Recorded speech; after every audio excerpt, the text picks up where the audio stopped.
বাংলাদেশের সর্ববৃহৎ দ্বীপ ভোলা। চারদিকে উত্তাল মেঘনা আর তেঁতুলিয়া নদী। এই ভোলার একটা অদ্ভুত নিয়ম আছে, নদী এখানে যেমন জীবন দেয় ঠিক তেমনি কেড়েও নেয়। আজ থেকে প্রায় বছর 10 আগের কথা। ভোলার মনপুরা দ্বীপের কাছাকাছি এক দুর্গম চরে রাতের বেলা মাছ ধরছিল দুই বন্ধু, রফিক আর জাবেদ। তখন ঘড়িতে রাত আনুমানিক 8:30। শীতের শুরু, তাই নদীর বুকে হালকা কুয়াশা জমতে শুরু করেছে।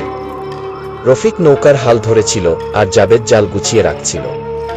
হঠাৎ জাবেদ খেয়াল করল নদীর পানি যেন অতিরিক্ত ঠান্ডা হয়ে গেছে। বাতাসে ভেসে আসছে এক অদ্ভুত পচা গন্ধ। জাবেদ ভয়ার্ত গলায়, রফিক, গন্ধটা পাচ্ছিস? কেমন যেন মরা পচা গন্ধ। আর চারপাশটা দেখ, কেমন নিঝুম হয়ে গেছে। কোনো পাখির ডাক নেই, অন্য কোনো নৌকার আলো দেখা যাচ্ছে না। গি রফিক সাহস দেওয়ার চেষ্টা করে, ধুর মিয়া, ডরাও ক্যা? নদীতে কত কিছু মরে ভেসে যায়। জলদি জাল ফেল, আজ কুয়াশা বেশি, ইলিশ বেশি পাওয়ার সম্ভাবনা। গি রফিক সাহস দেখালেও মনে মনে সেও একটা অস্বস্তি বোধ করছিল। কারণ ভোলার স্থানীয় জেলেরা একটা কথা বিশ্বাস করে, কুয়াশার রাতে মেঘনার কিছু কিছু চোরে কি আলেয়া কি বাঘি মেছো ভূত কি শিকারের খোঁজে বের হয়। তারা মানুষের রূপ ধরে জেলেদের ডেকে নিয়ে যায় গভীর খাড়িতে, যেখানে গেলে আর কোনোদিন ফেরা যায় না। ঠিক তখনই জাবেদ চিৎকার করে উঠল, জাবেদ, রফিক, টান দে, জালে ভারী কিছু বেঁধেছে। অনেক ভারী। দুজনে মিলে জানপ্রাণ দিয়ে জাল টানতে লাগল। নৌকাটি একপাশে হেলে পড়ল। অবশেষে জাল যখন পানির উপরে উঠল, চাঁদের আবছা আলোয় জাবেদ আর রফিক যা দেখল তাতে তাদের কলিজা শুকিয়ে গেল। জালে কোনো মাছ নেই। জালের ভেতর আটকে আছে একটা বিশাল রূপালী রঙের জ্যান্ত ইলিশ মাছ। কিন্তু অদ্ভুত ব্যাপার হলো, মাছটার সাইজ একটা সাধারণ মানুষের সমান। আর তার চেয়েও ভয়ঙ্কর, মাছটার চোখ দুটো সাধারণ মাছের মতো গোল আর নিষ্প্রাণ নয়, বরং মানুষের মতো জ্বলজ্বলে লাল, এবং সেই চোখ দুটো সরাসরি রফিকের দিকে তাকিয়ে আছে। ভয়ে কাঁপতে কাঁপতে জাবেদ যেই দা দিয়ে জাল কাটতে যাবে, অমনি অলৌকিক খিলখিল হাসির শব্দে পুরো নদী কেঁপে উঠল। সেই বিশাল মাছটা একটা ঝাপটা দিয়ে জাল ছিঁড়ে নদীতে লাফিয়ে পড়ল। আর সাথে সাথে নৌকার হ্যারিকেনটা দপ করে নিভে গেল। চারপাশ ঘুটঘুটে অন্ধকার। শুধু চরের ওপর জমা ঘন কুয়াশার মধ্য থেকে একটা তীব্র সবুজ আলো জ্বলে উঠল।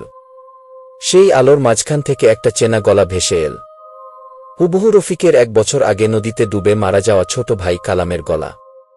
কালামের কণ্ঠ ইকো বা প্রতিধ্বনি সহ, ভাইজান, ও ভাইজান, নদীতে বড় শীত, আমারে নৌকায় তুলে নাও ভাইজান, বড় ঠান্ডা। রফিক স্তব্ধ হয়ে গেল। তার চোখ দিয়ে পানি পড়তে লাগল। সে সম্মোহিতের মতো চরের সেই সবুজ আলোর দিকে পা বাড়াতে চাইল। জাবেদ বুঝতে পারল রফিককে আলেয়া কি গ্রাস করছে। সে রফিকের হাত শক্ত করে চেপে ধরল। জাবেদ চিৎকার করে, রফিক, জ্ঞান হারাস না, ওটা কালাম না। কালাম 1 বছর আগে মরে গেছে। কোরআন শরীফের আয়াত পর রফিক। Voice over. ঠিক তখনই নৌকার তলা থেকে বিকট শব্দ হতে লাগল। মনে হলো পানির নিচ থেকে শত শত হাত এসে নৌকাটাকে ঝাঁকাচ্ছে। জাবেদ টর্চলাইটের আলো পানির উপর ফেল। টর্চের আলোয় যা দেখল তাতে জাবেদের চিৎকার গলাতেই আটকে গেল। পানির নিচে কোনো মাছ নেই। শত শত কঙ্কালসার হাত পানির উপর উঠে আসছে। আর সেই রূপালী ইলিশ মাছটা মানুষের মতো ধর নিয়ে পানির উপর সোজা হয়ে দাঁড়িয়ে আছে। তার মুখটা হা করা, আর সেখান থেকে ঝুলছে ধারালো দাঁত। সে রফিকের দিকে হাত বাড়িয়ে ডাকছে। জাবেদ আর 1 মুহূর্ত দেরি করল না। সে রফিককে নৌকার মেঝেতে ধাক্কা দিয়ে ফেলে দিল এবং নৌকার ভটকটি ইঞ্জিনটা স্টার্ট দেওয়ার জন্য মরণপণ চেষ্টা করতে লাগল। প্রথমবার হল না, দ্বিতীয়বারও না। পানির নিচের সেই হাতগুলো তখন নৌকার কিনারা ধরে ফেলেছে। নৌকাটা ডুবুডুবু। তৃতীয়বারে বিকট শব্দে ইঞ্জিনটা চালু হয়ে গেল। জাবেদ পুরো স্পিডে নৌকা ঘুরিয়ে ভোলার মূল ভূখণ্ডের দিকে ছুটতে লাগল। পেছন থেকে সেই সবুজ আলো আর কঙ্কালগুলোর বিকট চিৎকার ধীরে ধীরে দূরে সরে যেতে লাগল।